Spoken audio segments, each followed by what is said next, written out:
আমাদের বাড়ির এই পুরনো মুখটাকে আমি একদম নতুনের মতো করে সাজিয়ে ফেললাম, ঠিক এরকমভাবে যেরকম দেখছো। তো সেটা কিভাবে করলাম, প্রথমে নিলাম একটা শিরিষ কাগজ, এই মুখটাকে ভালোভাবে ঘষতে হবে, অনেক দাগ হয়ে আছে দাগগুলোকে ঠিক করতে হবে, আবার ফেটে গিয়েছে ফাটাগুলোকে ঠিক করতে হবে।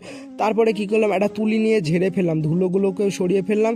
তারপরে হালকা কাদা নিয়ে যে সব ফাটা জায়গা আছে সব ফাটা জায়গায় দিয়ে দিলাম। তারপর দিয়ে ঠিকঠাকভাবে সমান করার জন্য জল নিয়ে পুরো মুখটাকে আমি পলিশ করে দিলাম, ঠিকঠাক লাগছে এবারটা। তারপরে কি করতে হবে, আমি এটা তো শুধু ঘরে থুয়ে দেবো, তার জন্য গলা বানালাম, কারণ পুরো বডি তো বানাবো না, আমি শুধু এটা ফটো ফ্রেমের মতো করে থুয়ে দেবো। তারপর আমাকে বানাতে হবে মাথার মুকুটটা, তার জন্য ছাঁচ নিয়ে নিলাম, ছাঁচ থেকে এটাকে তুলবো। তো তুলে নিলাম, দেখো কত সুন্দর মুকুটটা উঠে গেল। তারপর এটাকে মাথায় লাগাবো। আমি পরের পার্টে তোমাদের এটাকে দেখাবো রং করা, এই পার্টে শুধু এটুকুই। দেখো কত সুন্দর দেখতে লাগছে, আমি এটা নিজের হাতে করলাম, আমারও তো বিশ্বাস হচ্ছে না, বেশি কিছু করিনি কিন্তু তাও কত সুন্দর লাগছে দেখো তোমরা।